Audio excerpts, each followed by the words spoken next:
পৃষ্ঠা 281, হেডিং 2। বৃষ্টি থামেনি, সমানে পড়ছে।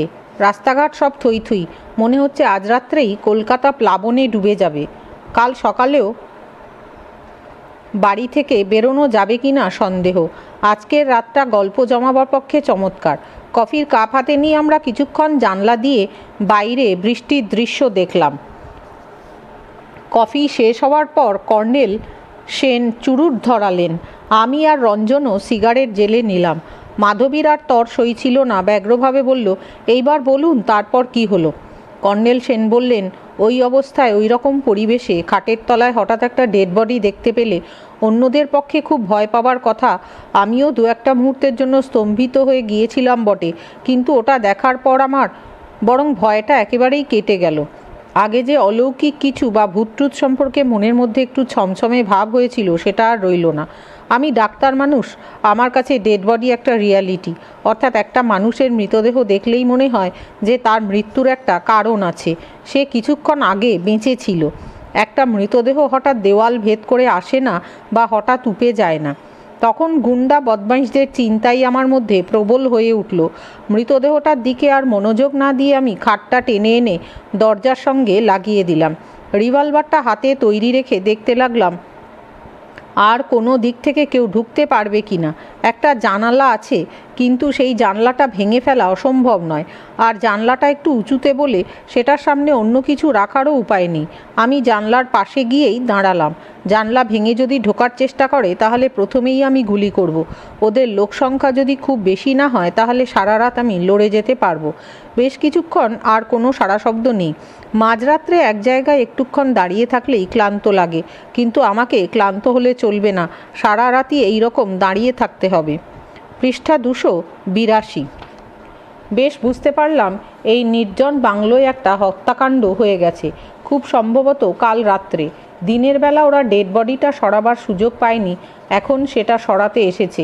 অর্থাৎ একটা বিশ্রী খুনের ঘটনা। এর মধ্যে একটি মেয়েরও ভূমিকা আছে। যারা এক রাত্রে কাউকে খুন করে পরের রাত্রে ডেড বডি সরাতে আসে তারা সাংঘাতিক লোক। মাঝখান থেকে হঠাৎ আমি এসে এর মধ্যে জড়িয়ে পড়েছি। জড়িয়ে তো পড়েছি, এখন এর মধ্য থেকে বেরোবো কী করে সেটাই হচ্ছে সমস্যা। ওদিক থেকে আর কোনো শব্দটব্দ না পেয়ে আমি মৃতদেহটা পরীক্ষা করে দেখতে লাগলাম। ডাক্তার মানুষ তো, এটা আমাদের অভ্যাস হয়ে গেছে। চোখের সামনে এরকম একটা ডেড বডি পড়ে থাকলে পরীক্ষা না করে দেখা পর্যন্ত শান্ত হতে পারি না। সব দেখে শুনে মোটামুটি নিশ্চিন্ত হলাম। মাধবী জিজ্ঞেস করলো, মামাবাবু সত্যি কথা বলুন তো, তখন আপনার ভয় করছিল না? ঘরের মধ্যে একটা মরা। কর্নেল সেন বললেন, না, মরা দেখে ভয় পেলে আমাদের চলে না, তবে ঘরের বাইরে জ্যান্ত লোকগুলো সম্পর্কেই ভয় পাচ্ছিলাম। সেই মেয়েটার কি হলো? তার আর কোনো পাত্তা পেলেন না? কর্নেল সেন বললেন, হ্যাঁ পেলাম। একটু বাদে জানলা একটা শব্দ হতেই আমি চট করে উঠে এসে দেওয়াল ঘেঁষে দাঁড়ালাম। মনে হলো কেউ যেন জানলার খড়খড়ি তোলার চেষ্টা করছে। আমি গম্ভীরভাবে বললাম, আমার কাছে রিভলভার আছে, জানলা খোলার চেষ্টা করলেই আমি গুলি করব। তখন সেই মেয়েটির গলা শুনতে পেলাম। সে বলল, শুনুন। এখন আর তাকে আমি পেতনি টেতনি ভাবতে পারছি না, সুতরাং ভয় না পেয়ে বললাম, বলুন। দরজাটা একটু খুলবেন? না। আপনারা কে? ঘরের মধ্যে যে দেহটা আছে আমি সেটা নিয়ে যেতে এসেছি। আপনার সঙ্গে আর কে আছে? কেউ নেই, আমি একা। আপনি একা তো এই ডেড বডি নিয়ে যেতে পারবেন না। আপনি একটু সাহায্য করবেন, সঙ্গে আমার জিপ আছে। এটা বুঝতে আমার একটুও অসুবিধা হলো না যে মেয়েটির সঙ্গে অন্য লোক আছে, একজন বা তারও বেশি। তাদের নড়াচড়ার শব্দও আমি শুনতে পেয়েছি, কিন্তু ওরা মেয়েটিকে প্রথমে এগিয়ে দিচ্ছে বিশেষ কারণে। চৌকিদারের কাছ থেকেই হোক বা আমার গাড়িটা থেকেই হোক, ওরা বুঝতে পেরেছিল যে আমি মিলিটারির লোক, সুতরাং আমার কাছে বন্দুক রিভলভার থাকবেই। ওরা এটা নিশ্চয়ই বুঝতে পারেনি যে আমি একজন ডাক্তার। যাই হোক, ওরা ভেবেছে মিলিটারির লোক সাধারণত মাথা গরম হয়। ওদের মধ্যে কোনো পুরুষকে সামনে দেখতে পেলে প্রথমেই হয়তো আমি গুলি করতে পারি। একটি মেয়েকে দেখলে আর যাই হোক, প্রথমেই কোনো পুরুষ মানুষ গুলি ছুটতে পারে না।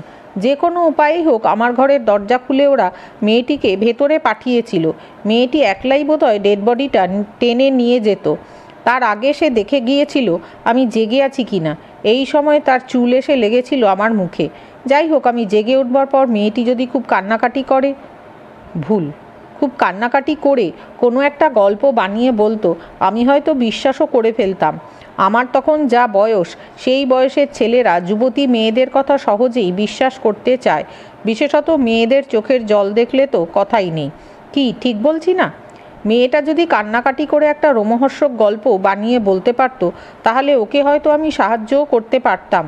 একা কোনো মেয়ে বিপদে পড়লে লোকে কিছুটা অন্যায়ের ঝুঁকি নিয়েও তাদের সাহায্য করতে চায়, কিন্তু মেয়েটি তার পার্ট ভালো করে প্লে করতে পারেনি।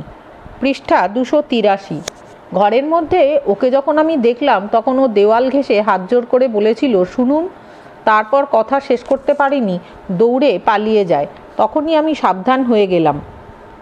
এখনও জানলার ওপাশে দাঁড়িয়ে মেয়েটি ভালো করে অভিনয় করতে পারছে না, কথা বলতে গিয়ে থেমে যাচ্ছে। কেউ যেন পাশে থেকে তাকে শিখিয়ে দিচ্ছে। আমি বললাম, ভুল। আমি জিজ্ঞেস করলাম, আপনি কে? মেয়েটি বলল, সে কথা আপনার জেনে দরকার নেই। আমার স্বামী হঠাৎ আত্মহত্যা করেছেন, আমি তার ডেড বডিটা নিয়ে যেতে এসেছি। আত্মহত্যা করলেও পুলিশে খবর দিতে হয়। খবর দিয়েছেন? আপনি এর মধ্যে জড়াবেন না, আপনি দরজাটা খুলে দিন, আমি ওকে নিয়ে যাই, তারপর আপনার সঙ্গে এর কোনো সম্পর্ক থাকবে না। আমি তখন বললাম, ঠিক আছে, বাইরে সারা রাত অপেক্ষা করুন, সকালবেলা দেখা যাবে কি করা যায়।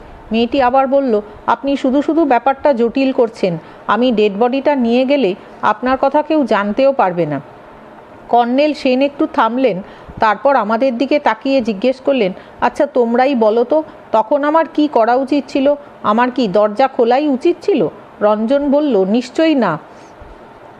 ওই রকম অবস্থায় দরজা খোলা তো পাগলামি। খুনের ব্যাপারে আপনি একজন সাক্ষী হয়ে গেলেন। ওরা আপনাকেও শেষ করার চেষ্টা করত। মেয়েটাকে আড়াল করে লোকগুলো ঢুকতো। ওদের কাছেও রিভলভার বা বন্দুক নিশ্চয়ই ছিল, কারণ খুনটা হয়েছিল গুলি করে। এমনকি মেয়েটাও আপনাকে গুলি করতে পারত। মেয়েদের বেশি ভালো ভাবার তো কোনো কারণ নেই। মাধবী বলল, কিন্তু মামাবাবু, আপনাকেও তো ওরা জড়িয়ে ফেলার চেষ্টা করতে পারত। ওরা যদি তখন পালিয়ে গিয়ে গোপনে পুলিশে খবর দিত, তাহলে পুলিশ এসে দেখত ঘরের মধ্যে আপনি একা আর একটা ডেড বডি। কর্নেল সেন বললেন, মাধবী, তুমি এক বিষয়ে ঠিকই বলেছ। যে কোনো সাধারণ লোক ওই অবস্থায় পড়লে ওই রকম ভাবতে পারত। কিন্তু তুমি ভুলে যাচ্ছ, আমি একজন ডাক্তার। এই সব ক্ষেত্রে ডাক্তারদের চিন্তা ভঙ্গি একটু অন্যরকম হয়। মৃতদেহটি পরীক্ষা করেই আমি বুঝেছিলাম লোকটিকে খুন করা হয়েছে অন্তত 16 থেকে 20 ঘন্টা আগে। পোস্টমর্টেমে সেটা ধরা পড়বেই। তখন মৃত্যুর সময়টা আরও নির্ভুলভাবে বলা যায়। 16 থেকে 20 ঘন্টা আগে আমি ছিলাম ওই ডাকবাংলো থেকে অনেক দূরে। সেটা প্রমাণ করতে কোনো অসুবিধে হবে না। সুতরাং খুনের ব্যাপারে জড়িয়ে পড়ার ভয় আমার ছিল না। আমার ভয় ছিল আমি নিজেই না খুন হয়ে যাই। আমি মেয়েটিকে বললাম, আমি দরজা এখন কিছুতেই খুলব না, সকাল পর্যন্ত অপেক্ষা করুন, তারপর দেখা যাবে। মেয়েটি আর কোনো উত্তর দিল না। আমি শুনতে পেলাম সে ফুপিয়ে ফুপিয়ে কাঁদছে। বেশ কিছুক্ষণ কান্নার পর সে ধরা গলায় বলল, আপনার কাছে আমি ভিক্ষে চাইছি, আপনি আমাকে এইটুকু সাহায্য করবেন না? আমার স্বামীর দেহটা আমাকে নিয়ে যেতে দিন। আমি এখন আর মেয়েটির অভিনয়ে ভুললাম না। রুক্ষ গলায় বললাম, আপনার স্বামীর দেহ কি কার দেহ সেসব আমি কিছু জানি না। সকালবেলা বোঝা যাবে। এখন আমি দরজা খুলব না। এতক্ষণ বাদে একজন পুরুষের কথা শুনতে পাওয়া গেল। আমাকে ভয় দেখিয়ে বলল, আপনি যদি না খোলেন আমরা দরজা ভেঙে ঢুকব। তখন আমার ভয় পাবার কোনোই মানে হয় না। আমিও ভয় দেখিয়ে ধমক দিয়ে বললাম, প্রথমে যে ঢুকবে তার নির্ঘাত মরণ আছে আমার হাতে, সে চেষ্টা না করাই ভালো। পুরুষটি আবার বলল, আপনি কেন এর মধ্যে মাথা গলাচ্ছেন? দরজা খুলে দিন, আমাদের জিনিস আমরা নিয়ে চলে যাই। আপনি চুপচাপ ঘুমোবেন, আপনার কেউ কোনো ক্ষতি করবে না। পৃষ্ঠা 284। আমি বললাম, কাল সকালের আগে কিছু হবে না। সকালের আগে আমি দরজা খুলব না। পুরুষটি যদিও বাংলায় কথা বলছিল, কিন্তু টান শুনলেই বোঝা যায় সে বাঙালি নয়। মেয়েটি কিন্তু খাঁটি বাঙালি। মৃতদেহটা যার, সেও বাঙালি। ব্যাপারটা আমার কাছে ক্রমশ জটিল হয়ে উঠছিল। যাই হোক, আমার কথা শুনে লোকটি আর কিছু বলল না। তারপর আবার চুপ। মনে হলো একটু বাদে কে যেন নেমে গেল বারান্দা দিয়ে, আবার কেউ যেন ফিরে এলো, আবার চুপচাপ। আমি উৎকণ্ঠ হয়ে রইলাম। সামান্য শব্দও যেন আমার কান না এড়ায়। কিন্তু মনে হলো জানলা বা দরজা ভাঙার চেষ্টা আপাতত ওরা ত্যাগ করেছে। ওরা অপেক্ষা করছে আমার কোনো দুর্বল মুহূর্তের সুযোগ নেবার জন্য। এমনিভাবে ঘন্টার পর ঘন্টা কেটে গেল। শেষ পর্যন্ত আমি কি করলাম জানো? শুনলে বোধহয় তোমরা বিশ্বাসই করবে না। আমি ঘুমিয়ে পড়লাম। মাধবী আঁতকে উঠে বলল, ঘুমিয়ে পড়লেন ওই অবস্থায়? কর্নেল সেন বললেন, কি করব, ঘুমের ওপর কি কারোর হাত আছে?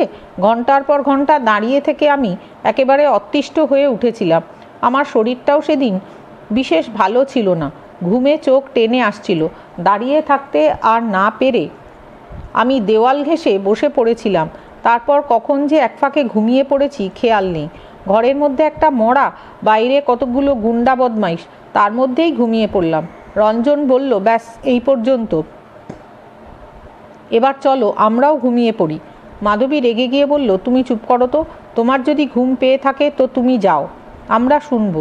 তারপর কি হলো মামাবাবু? রঞ্জন বলল, আমার একটুও ঘুম পায়নি, কিন্তু গল্প খুব জমে উঠলে আমার মনে হয় শেষ হলেই তো ফুরিয়ে যাবে। ভালো বই যে কারণে আমি তাড়িয়ে তাড়িয়ে পড়ি। আজ এই পর্যন্ত শোনা হলো, আবার কাল সকালে বাকিটা শুনবো। নাহলে কাল সকালে কি করব? যা বৃষ্টি, কাল সকালেও তো বেরোনো যাবে না। মাধবী বললে, কাল সকালে সুনীলদা গল্প বলবে, আজ রাতে আমরা এটা শেষ পর্যন্ত না শুনে শুতে যাব না। কর্নেল সেন মুচকি হেসে বললেন, এটা শেষ হতে হতে কিন্তু সারা রাত কেটে যেতে পারে। তা হোক, একটুও ঘুম পাচ্ছে না। আমি রঞ্জনকে বললাম, ভাই আমারও নেশা লেগে গেছে, এখন এই পর্যন্ত শুনে আর থাকা যায় না। ডিটেকটিভ বই পড়তে পড়তে আমি অনেক রাত কাবার করে দিই। কর্নেল সেন বললেন, ডিটেকটিভ বইয়ের মতন এ গল্পে সেরকম কোনো জটিল প্লট অবশ্য নেই। পরে যখন কেস উঠল, রঞ্জন তার মামাবাবুকে বাধা দিয়ে বলল, শেষের কথা এখন বলবেন না, আপনি পরপর বলুন। ঘুমিয়ে পড়লেন, তারপর কি হলো?